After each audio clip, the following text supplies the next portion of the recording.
Hi everybody, Mature Simmer here.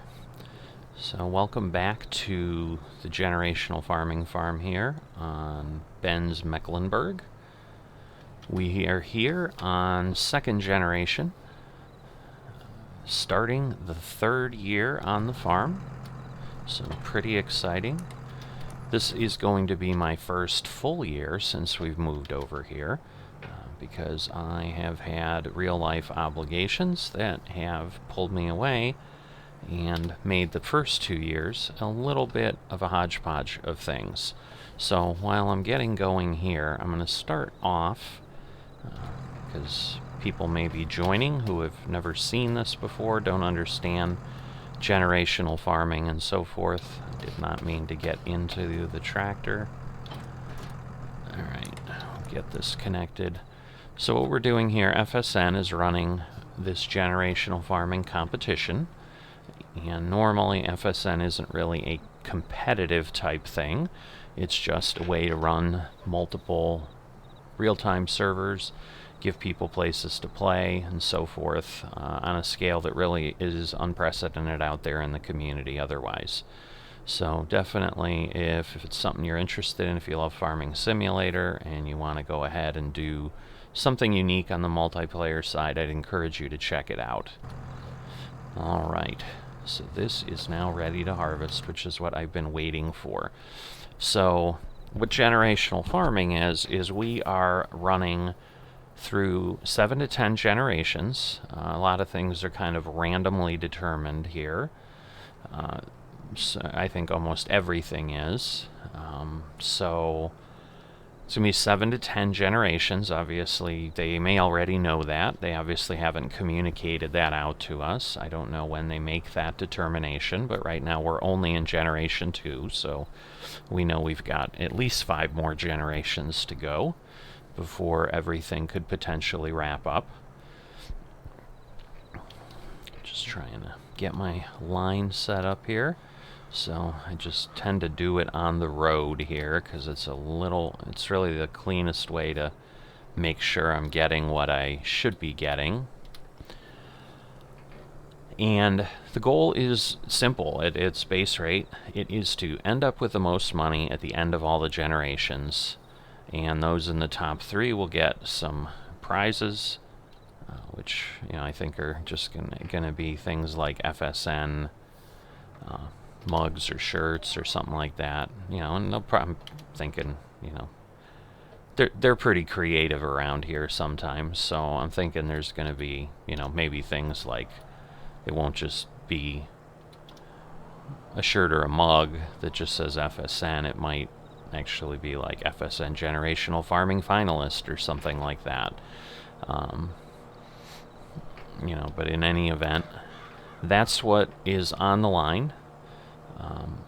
I tend to be a bit of a competitive person in general, so if I'm competing in something, I usually don't find it terribly intriguing to be like, yeah, I'm in a competition, but I'm not even going to bother to try.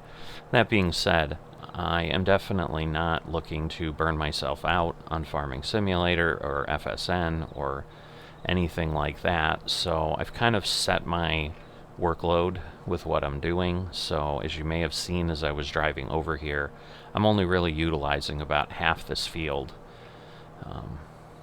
to do what I need to do, because it still takes 2 to 3 hours each time to go ahead and pick things up and do the work that I need. And I've got a pretty straightforward operation. I generate silage out of the operation, which obviously requires me to mow the grass, collect it, let it ferment, and deliver it for sale. That is literally all I'm doing. I've arrived at that conclusion after a lot of trial and error and working through things in Generation 1, where I determined grass is pretty much king of profit, and given that the goals of this competition are profit-based, that naturally flows in my mind, being a logical person, that doing anything other than grass, while it may be fun, intriguing, and so forth, which is certainly what drives several folks that are doing things, they've got varied operations here and there, I would view it as a waste of time for this competition. But, you know, if you're playing more for, hey, I just want to have fun, because I think we do have a lot of people in the competition who have not been FMs, farming managers, for quite some time, have moved over to the web-based entrepreneurs side of the original FSN that is operating separately at this point and has been for quite some time. I'm just trying to see where I want to turn. This may be a little too far, but I'm going to go with it at this point. So, yeah, we're expanding it a tiny bit, but that's all right.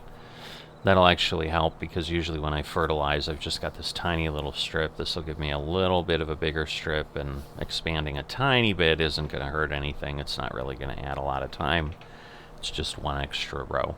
So, as you might imagine, this map, it appears corn is the base on this map when you start, so kind of every time I come in, if things haven't refreshed, if the server hasn't been operating, you know, I don't know what drives that to look like that. Is it something on my machine?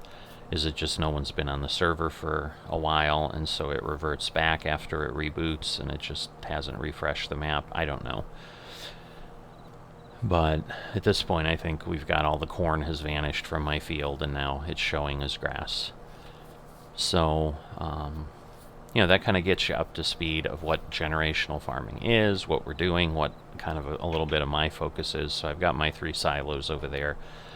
So last episode, if you haven't seen it, certainly I'd encourage you to go back, and, you know, there's all kinds of viewing and interest available for you if you got any desire to, you know, and you're a farm simulator lover. I think anything I'm doing in FSN should be of interest, and might be literally hundreds of hours of entertainment available for you on this channel at this point, because I've got my Misty Hills series, which is my main farm, that is now into well over 200 episodes, and that's you know, decades and decades of farming within FSN on my Misty Hills farm. And then we've got the generational farming episodes, which, you know, I think we're getting up, you know, pretty high. I forgot to kind of peek what number we're at here, but, you know, probably a good, we've got to be approaching 50, if not beyond that already, you know. So I apologize for not having that information ready. That's one of the things I'm not great at, is kind of getting things ready before I go. I tend to, since I do a lot of things in Let's Plays or real-time recording, you know, with some editing later to clean obvious messes up, or, you know, if I take breaks in between and so forth. But I tend to jump in and start talking, and then I realize as I'm talking and trying to share information, sometimes I'm not fully aware, and I'd rather not lie or guess or whatever you want to call it and give you false information. I'm going to be upfront, like, I don't remember exactly what episode we're on, although I think I just did like 47, 48, so I'm thinking we're approaching 50 is what I'm recalling. But there's a lot of things going on the channel, a lot of different sims and so forth that I get involved in. I'm looking at doing something new on the sports side as well. I've just been working pretty hard, you know, getting up to like 20 hours of game time in a new sports sim that I've been dabbling with, and have since decided, yes, my ultimate goal is absolutely to get it going here and include it in the channel, because it's a simulation that I enjoy. I've done it in the past. I haven't done it for years and years and years, but a newer version that I've come across, gave it a try in a free weekend and loved it. You know, kind of got the joy back that I had when I was playing it originally on console, but now I kind of tend to do most of everything on the PC. Makes it easier to record, makes it easier to edit, so forth and so on. But so, you know, I've got time split there and so forth as well. So kind of my normal word salad, babbling on about various things. Come on. I so don't like the lag that sometimes appears on these servers. Alright, I think we're safe right now. So I tend to run like 3 headlands is what I figured out works best here. So the change I've made, if you haven't been keeping up with the episodes, just to kind of get everybody onto the same page, is for quite a long time I've been mowing as quickly as I can, which with most crops, grass included, that basically means the stage before it technically says ready to harvest, as it did here today. There's a forage stage, so in grass that's 3 of 3, and so what that means is normally when I planted, you're automatically on 1 of 3. Grass regrows on its own, so you don't have to plant it, so you're immediately on 1 of 3. Like if I were to get out of the tractor here, hop down in these areas I've already mowed, they'd be saying growth stage 1 of 3 now, as opposed to other crops that you have to replant. And so what that means, then 2 days from now I'll be at 3 of 3 in forage, so that would be in June of this year I would see that.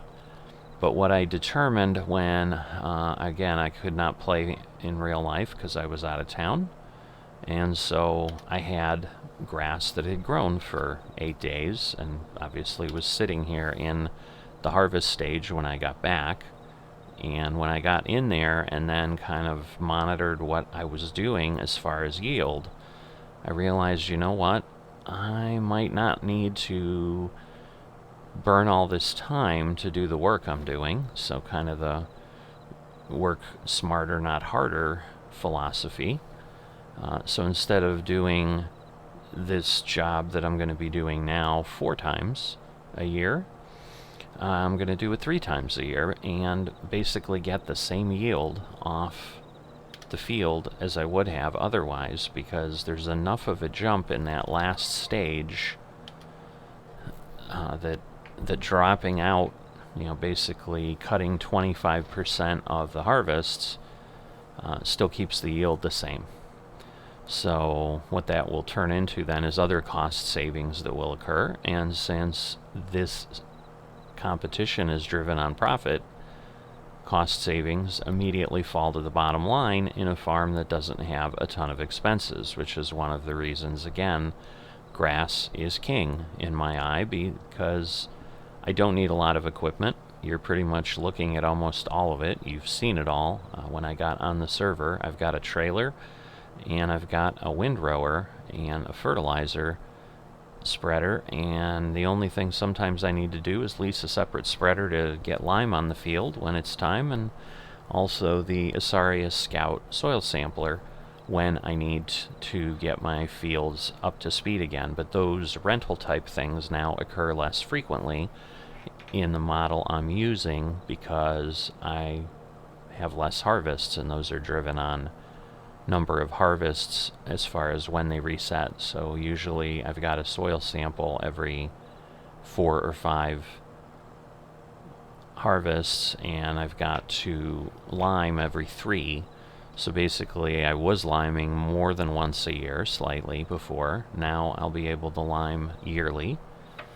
And so over the course of the time that we're here, so one of the other things I had said, the number of generations is kind of random. It's 7 to 10. The other thing that is random is length of generation. So each generation can be between 2 to 10 years in length. They typically will give us a year warning at minimum before we're leaving. For the first generation, which is the only one that we actually have historical data for, because it's the only one that's happened, we got several years warning, really close to about 5 or 6 years warning. So we ended up being on that generation for 8 years. Again, we are now into year 3 here. Haven't had an announcement yet, so I'm assuming that means we're going to go through year 3 and into year 4, because if they keep things similar to what they did before, they move us in winter when usually you're not able to do much anyway. And so I would assume that then, since in a year from now we'd be into spring of year 4. If we haven't heard an announcement, I'm assuming the earliest we'd be leaving would be the winter of year 4. But there's nothing that would make me think that we won't get a significant time frame warning as we did in the first generation as well. So we may be looking at the higher end of the ratio again, which is terrific because it allows us time to settle in and start to get things done. Like, obviously, if we were only here for 2 years, I wouldn't have even had a normal year on this generation if that was the case, if we were already gone. So certainly happy in this cycle that it didn't turn out to be a really short one.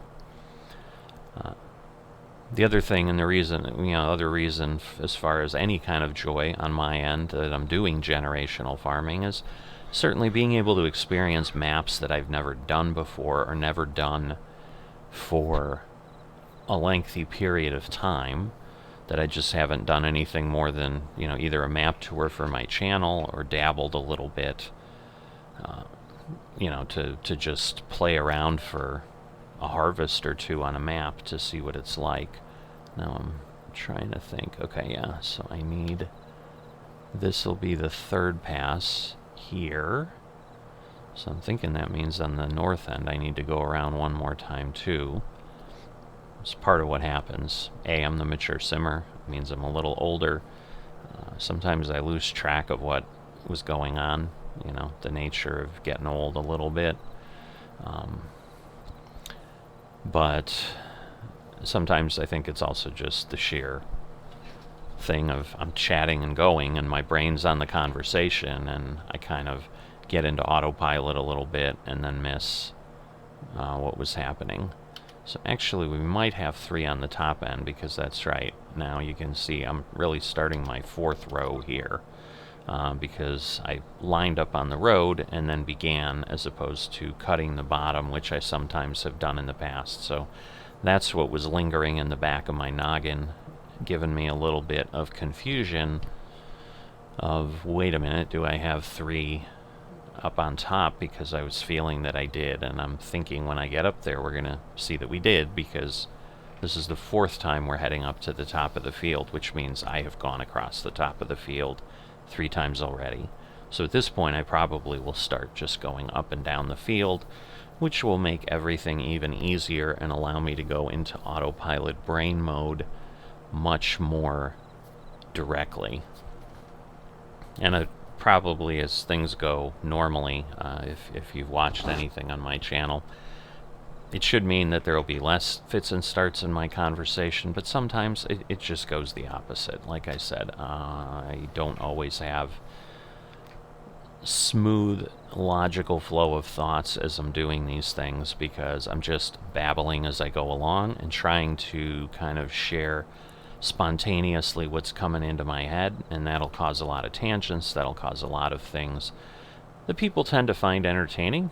I've had comments throughout the time the channel's been running that people enjoy the commentary, and just like anything else, I've had comments that people say, why are you even wasting your life doing anything, because I didn't enjoy it at all, and I can't be everything to everybody, so I just try to be me.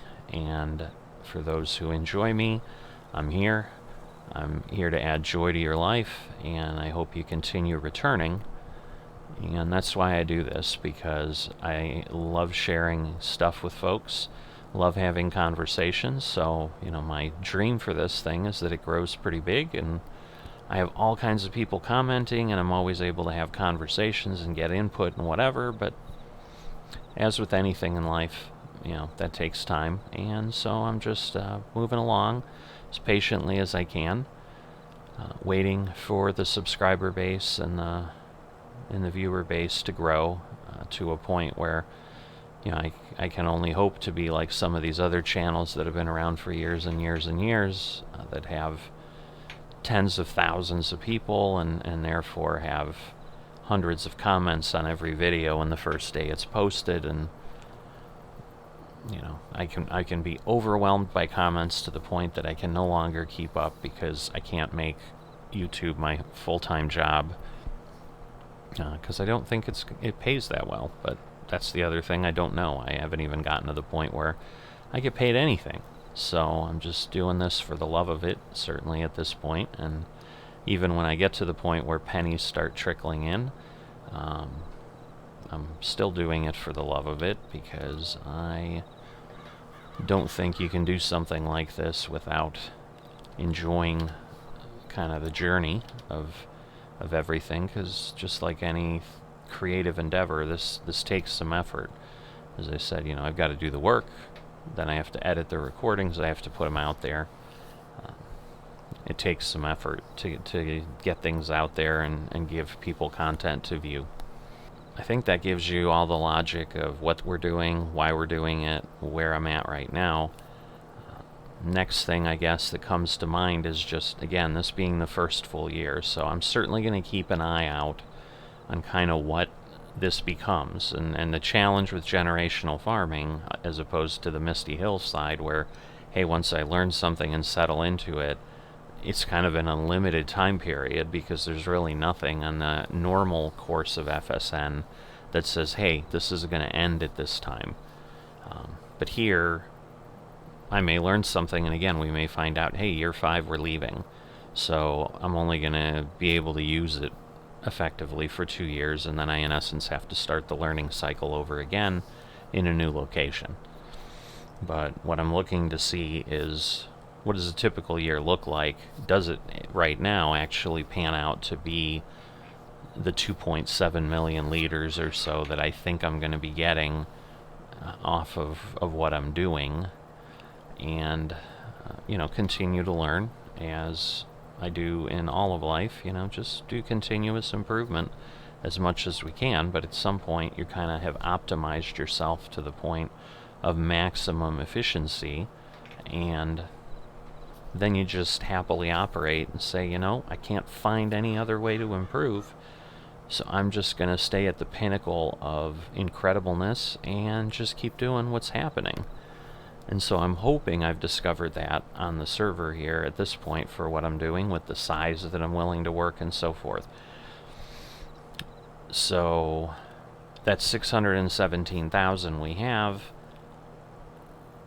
I made more money than that because I did have to take out a loan to put up one of the silos, so there was a little bit of repaying of loans and so forth. So I would expect that I'll be generating a bit more income than that, but not substantially more, because really that was the only thing I needed to do. The other thing I can potentially do here is there are things like fertilizer contracts so far that I felt, sometimes those do make sense to do. So if I have some extra time, which in the short term I don't know that I will, because as I said, I'm trying to get familiar and good enough with another sim that I can actually do something other than put out abysmal failure videos of what I'm doing there, because I just can't play well enough yet at the skill level that I need to play to do what I'm looking to do there, which is kind of a master level skill setting, and it's been frustrating to say the least as to how challenging it is to be able to get consistently decent. But I will say I, had to go at it last night before the end of my gaming day, and probably had the best result I've had. So it gives me optimism that I'm moving in the right direction. I am continually getting better. I just don't know how long it's going to take. But because of that, I'm tending to focus, do what I need to do to keep things kind of interesting for folks on the channel, but I've definitely stepped back my normal cycle for a little bit to give myself some space to get that done as quickly as possible, because I also think if I stagger that and only play it every 3-4 days, I think it's going to take much longer, because the muscle memory and stuff that happens with any of those kind of things where you're playing with a controller and you're trying to get repetitive movements going, almost without thinking, kind of like what I do here on Farming Simulator. I run up and down the field. I know which buttons to press, so I can just kind of keep talking to you without having to stop and focus and think about it. I won't say it's as easy as breathing or keeping your heart beating, where you really don't need to think about it. There's certainly some attention I need to pay to it, but you know what I mean. Trying to get it as habitual as possible, that it just happens and you don't have to sit there and think about it at all. So that's part of why then I'm not looking to do more. And so the kind of the last piece in all of this, to give everyone a full picture in this episode, which I try to do, so that if people join at any point in time, they're not like feeling like I've joined a story already in progress and then I only get new viewers when I start a new series. Because that won't really help on this channel, because if you look through my playlists and notice anything, I don't have any short series. I mean, there's a couple things of a couple sims that I've tried, and I'm just struggling to, again, get to a point where I feel I can put out good content. And so I might have a handful of episodes in those things. But for anything else that I'm really into, it's very easy to get to hundreds of episodes, and I don't want people to ever feel like, oh goodness, I'm not going to watch 200 episodes to catch up.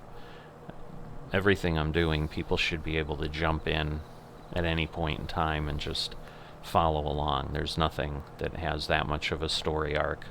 So kind of putting the little bow on the conversation, one of the things that I've always said is, if someone wants to outwork me, they're certainly going to be able to then beat me in this. I'm not going to, as I said, get myself to the point of burnout. I've got the other farm that, honestly, because of the experimentation I've been doing with the sports sim, has actually skipped a year that I wasn't intending on skipping when I was heading out of town.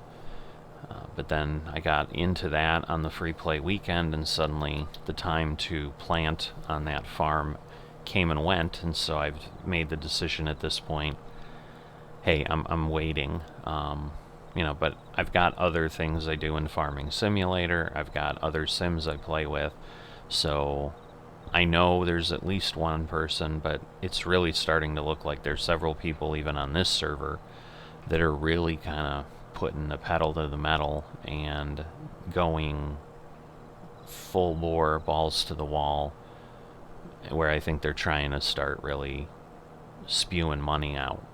There's people that own 5 or more fields on this map right now, and yes, they're smaller fields than this, but in total I think they've exceeded my acreage at this point, and that's not that difficult. This field was not that incredibly expensive.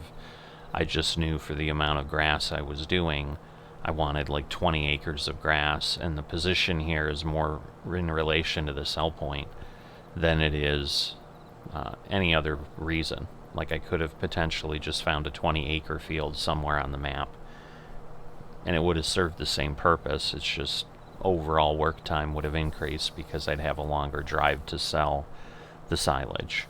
And so that was why I'm like, I knew when I bought this, I'm not going to use the whole field.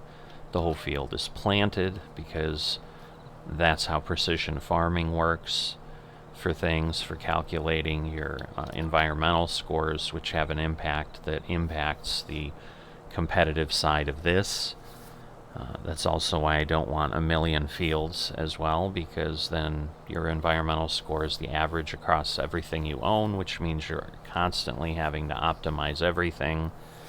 And optimizing one thing, in my mind, is far simpler. Kind of the KISS principle: keep it simple, stupid. That's kind of what I'm working at doing here. So we're about halfway across. But there may be folks that will just do more, and at various times I obviously maintain the right to change my mind. It's my prerogative to say, you know what, I am gonna go all out. I'm gonna start using this entire field, and I'm just gonna crush it.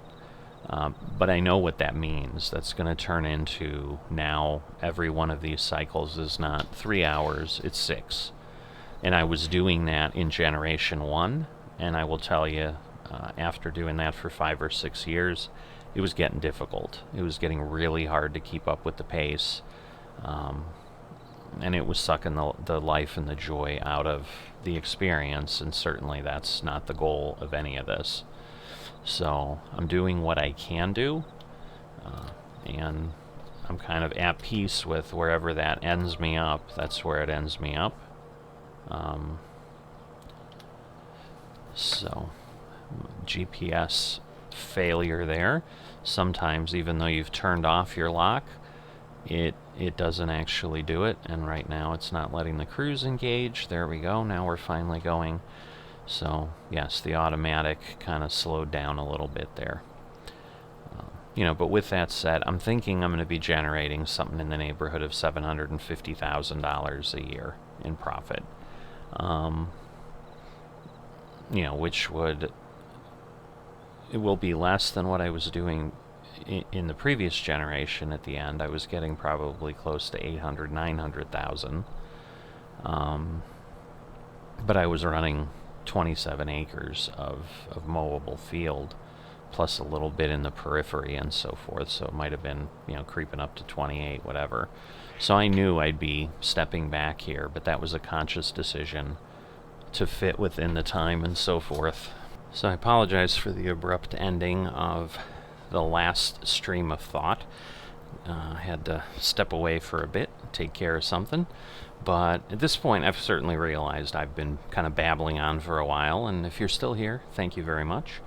Appreciate folks who take the time to enjoy everything I put out there, or let it go through and look for the nuggets that come up here and there. And as normal, if people have watched anything I put out, you figure out that many times it's good to stick around to the end, because I raise the thing I should have started with at the end, because I realized, goodness, I never talked about it. So the first thing I was going to tell people is I apologize for this being in the dark. But again, with FSN being real time and the servers, just operating and moving in real time, when we get on and when we have time, we can't do anything about that on the FSN servers. So on generational farming servers, unlike Misty Hills, where I can sync things at certain times of the day to at least get to the time we've agreed the server's running at, the generational farming sync is handled by operations, so that they can control how often and what happens, and servers move a bit. So, while it is not 2 a.m. in real life, it's several hours off from that, but the time I can get on is now, and I am on, and the reality is I am in the dark. So I know it may have been less than exciting to watch, but it's not a super flat map, but it's certainly not got some incredible vistas that you're missing. There's high tension power lines out there. They're super beautiful as those go, but so you are missing that. I do greatly apologize for just the fact that you cannot get your electric on, but maybe one of these days I'll be playing it during the day, and you can just observe those little black lines going through the sky and get super excited. I mean, you can see them there a little bit, but I understand not having a bright, vivid blue sky kind of takes away from the blackness and the thrill and the sheer joy of electric power lines going through in high capacity. And there's things like that on the map you're missing. Pine trees that just look really piney. But there's nothing I can do about it, so I apologize. And I had meant to talk about that earlier, but did not. But for those who made it to the end, hey, you got your payoff. You heard what was my most important thing on my mind when I came in, and then, as happens with my old brain, as I talked about, things leave it periodically and kind of come back when they have a little more space to live, which is kind of where we're getting at. So I know, as I've crossed most of this field, I know enough to know that means we've got a pretty long video here, so I'm not going to drag it on any longer. I'm going to finish as I always do, kind of what the plan is for today. Basically finish mowing, collect the grass, put it in the silo. We're entering that time of year where silage prices are low, and the silo capacity I have does not require me to sell to allow things to keep producing, at least not immediately, so I can usually get several mowings in. Now that I'm doing less mowings, that might mean I can push it all the way to the last mowing before I have to worry about it. I could do that, but I think then I'm not going to finish fully in the winter. So normally what I start doing is October, November. Certainly by November, I'm selling some silage.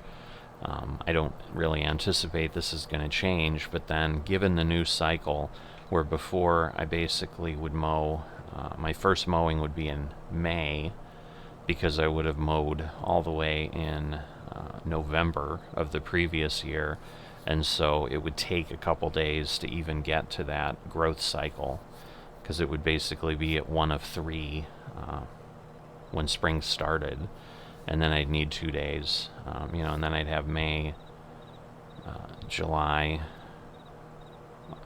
September, and November as my 4 harvest days.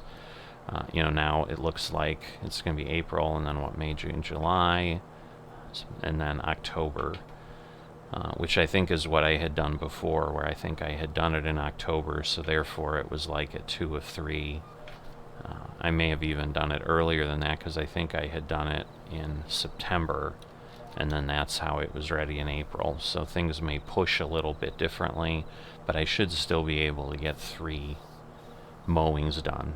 That's the only potential challenge I'm going to have, is if I suddenly determine I'm getting down to 2, then I'm going to have a problem, and then I might just have to do 1 early mow or something each year to get things on track, because I certainly want to make sure I get at least 3. I don't want to suddenly have substantially less output, because that would kind of defeat the purpose. While I'm loving the fact that I could get 3 or 4 hours back to focus on something else,